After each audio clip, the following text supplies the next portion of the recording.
All right, I'm on the road, so we're in the backyard playing catch. But I've exposed a fatal flaw with the manifestation process and the remote viewing process. Fantasy can be remote viewed just as easily as reality. And so the biggest disconnect is you don't know which is which when you're doing it. And Magic, you mentioned a great point about the mathematics of different universes and different subsystems and creating numerical equations, which really kind of blew my mind. And the more I thought about it, the more I ruminated on it, I thought, remote viewing has that same flaw. So we have to be very careful in writing our cues in remote viewing so that we're not telescoping or telegraphing the the tasker's intent of what it is that they want the viewers to see. So that's why we use photo cues, non-ambiguous writing or very particular like scripts in writing a remote viewing cue. And I'm like one of the biggest proponents that everyone mostly writes remote viewing cues incorrectly. And that is a class in and of itself.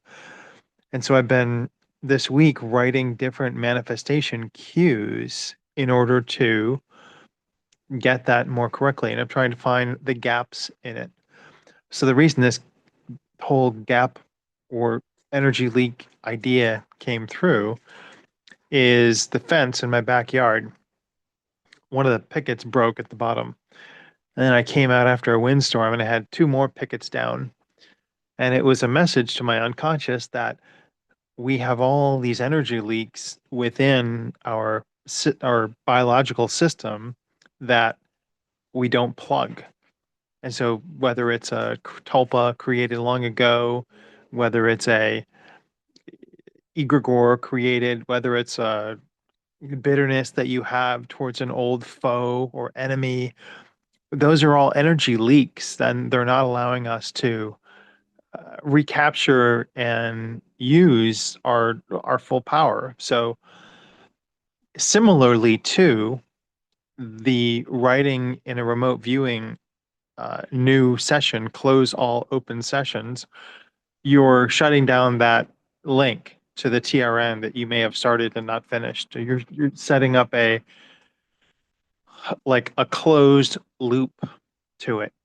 So we have to do the same thing for our energy leaks as well, so that we can reclaim all of that. Like by this citing the simple example of I how did I wrote it like five or six different ways, and I'm going to share them when I find the best one. But I close down all my worry centers.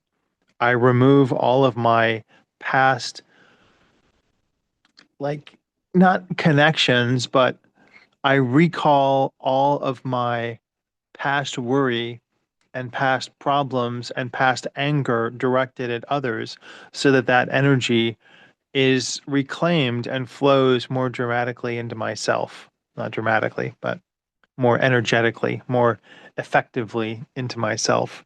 Because that's the gap is all those leaks. I mean, I curse like people, traffic has gotten ridiculous, and I curse people like four times a day. And that's an energy leak that I probably don't even think about, but it's still out there just because I didn't close down that energy cycle. It's the same thing as a remote viewing session that's left open. You're still getting pings from that remote viewing session that you opened like, 5 years ago until you close it down. So until we can reclaim all of those, maybe you're a lot more calm than I am. That's entirely possible, but we are not 100% charged with our ability to manifest. And we need to, power up the battery by shutting down all of the missed energy and misdirected energy that's not flowing back into ourselves. Um, I don't think we can like reclaim past life trauma that we have. That's more about the soul path alignment method. that works on doing that. I've done that for myself, I've done that for others. And I did it for a friend of mine who had a court date with his ex-girlfriend slash common law wife. And we cleared a lot of baggage out with that. And it was a heavy session, but we're not doing that daily in our gratitude, in our reclamation of our power. And when we're how often do we plug in our phones and say, oh, it's like at 50%, I got to charge it up. Like I want it to be at 100% so that we can do that. We need to do that to our physical bodies and reclaim all that like misdirected energy flowing out there. And I don't know if we're always going to be at 100% charge or if we're going to have to continually say the proclamation that we're reclaiming all of our energy, but we'll, try it once a week and see how much more vibrant you feel, how much more clarity of thought that you have. Because I've noticed just in doing that, like I'm able to think like I used to think and on much more many more levels at a time. I'm not singularly thinking, I'm thinking in layers and nuance that I used to think up years ago.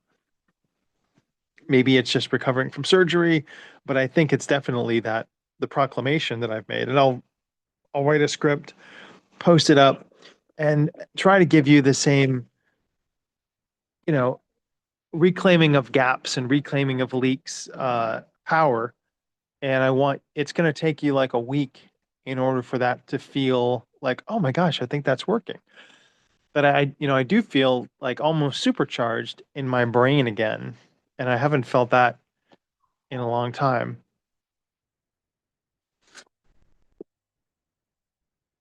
So what are you doing this week to say, this is what I want to accomplish? This is what I want to have happen. Are you feeling like your manifestations are fully flushed out yet?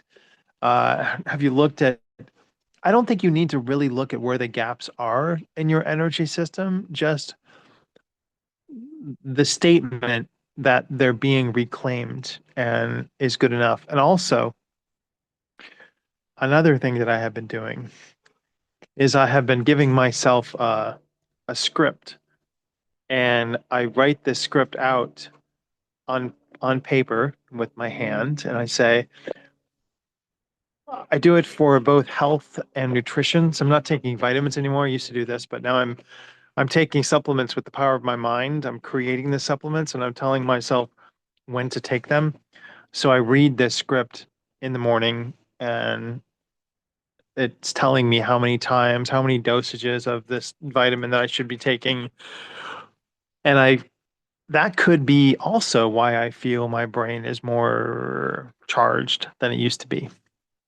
So just simple act of writing a script for ourselves and our unconscious mind to recreate these things. It could be like, I don't know, I don't want to say it's another like energy gap, but it's trying to like fulfill that which has been missing in supplementation for me. It's freezing outside. Fall is finally upon us.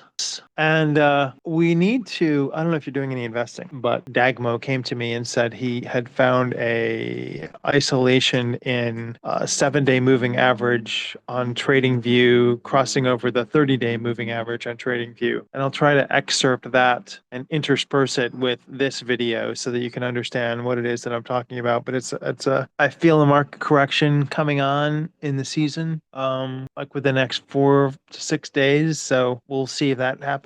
Not like a huge one, but a definite downward throttle. And if you guys are investing, we should compare our notes on that as well. Happy Halloween.